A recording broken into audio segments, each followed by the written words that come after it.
Well, hello, and thanks for watching another episode of ARFCOM News, your twice-weekly dose of the finest 2A propaganda. I want to kick things off today with another edition of the Professional Enough Files. Now, I know I just did one, but this one is so good I think you will agree I couldn't possibly skip it. Skip it! Skip it but good. Control freaks generally believe, and sometimes admit out loud, they think only cops and soldiers are professional enough to be trusted with guns. But the Milwaukee PD just suspended Vashon Young for doing a drive-by in a school zone.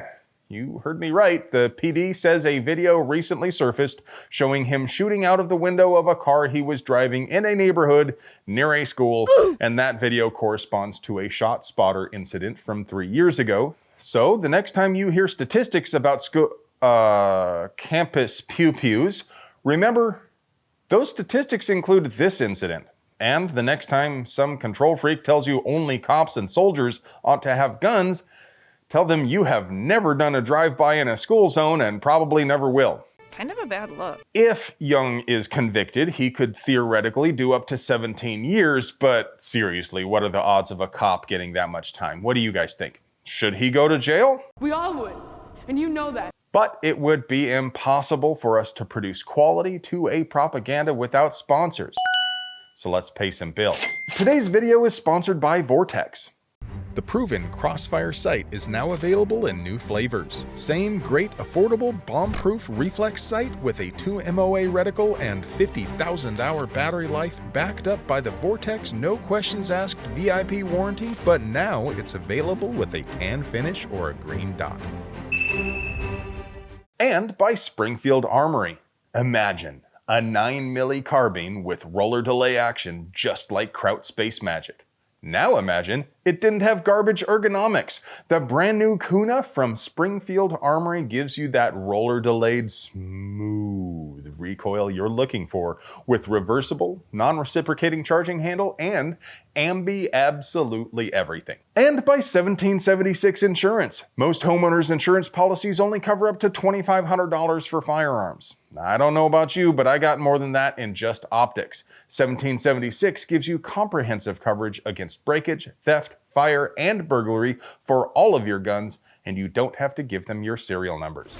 I just want to give you a quick heads up if you're a squirter. The ATF has raided several 3D 2A folks over the last few weeks. Because they are a shadowy rogue organization which refuses to subject itself to rule of law, they have conducted these raids in secret, so few details are known. There were rumors floating around that the raids were connected to pistol braces, but MO-Land has confirmed through contacts in the ATF the focus of the raids were machine gun conversion devices and silencers, not braces. F-Troop seized printers, guns, computers, and cell phones.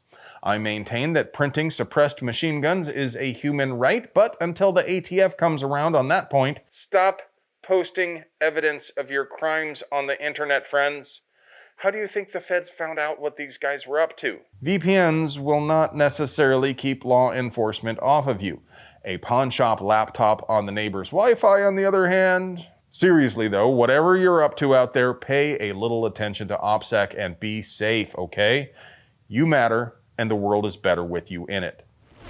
The Department of Justice sent out a memo feeling out the possibility of merging the DEA with the ATF. And I say, hell, why not give them authority to regulate sex while you're at it and just call it the Bureau of Basically Everything Fun? Has a nice ring to it.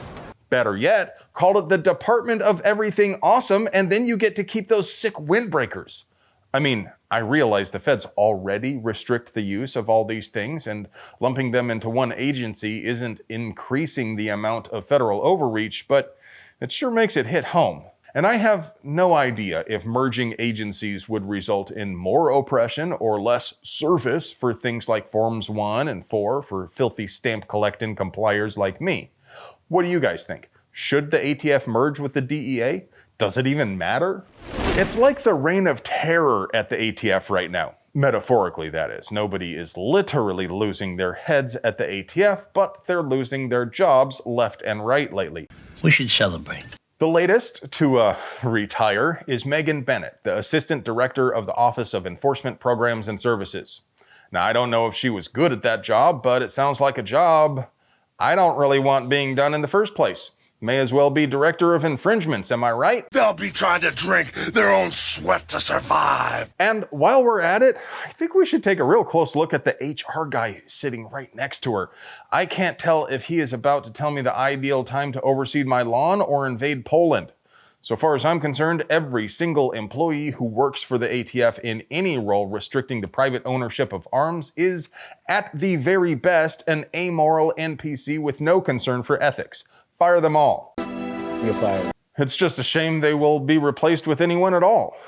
Now, I suppose if they do get absorbed into the DEA, a lot of jobs could go away too. What do you think?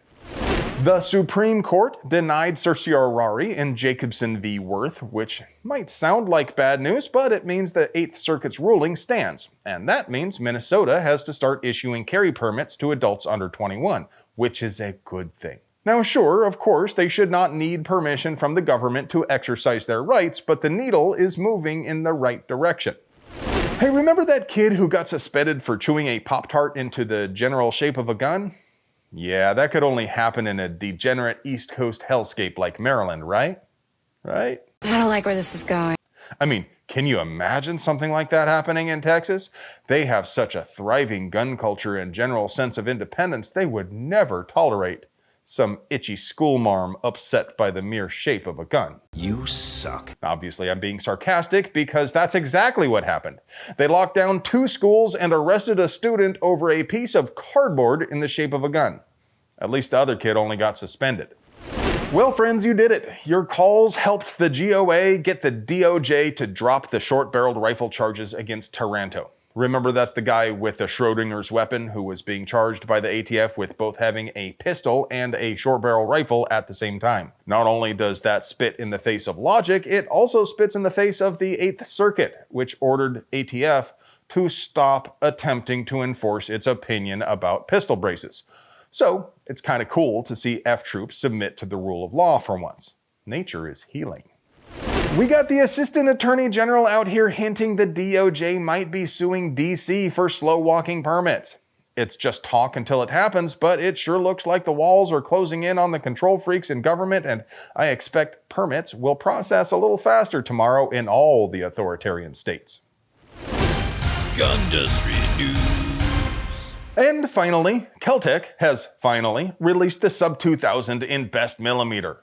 The same cool foldy boy design that's been available in 9mm and 10mm Kerrs for years is now scaled up to fit the superior 10mm auto. Naturally, it accepts Glockazines, and the forend rotates to accommodate optics in the stowed position. I might just have to get me one of these. And now, for your moment of zen. He looks like Don Johnson out of Miami Vice. He does, actually.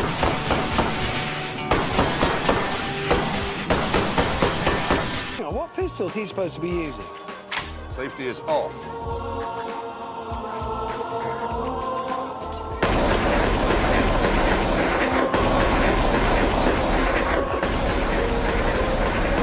I'm on fire! Hello, friends. Do you like pews and pew-related things? Would you like to help us keep delivering you pure American pew at the low, low price of $3.99? We literally couldn't pay the bills without our sponsors, so do us a solid and get yourself something nice from them. You deserve it. I love you.